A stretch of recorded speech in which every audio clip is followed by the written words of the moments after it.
ای پرنده مهاجر، سفرت سلامت اما به کجا میری عزیزم؟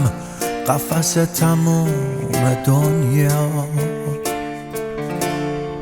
روی شاخه های دوری چه خوشی داره صبوری، وقتی خورشیدی نباشه تا همیشه سوت و کوری. میگذره روزای عمرت توی جاده های خلوت، تا بخوای برگردی خونه گم میشی تو باغ قربت. واسه ما فرقی نداره هر جا باشیم، شب نشینیم دلخوشیم به این که شاد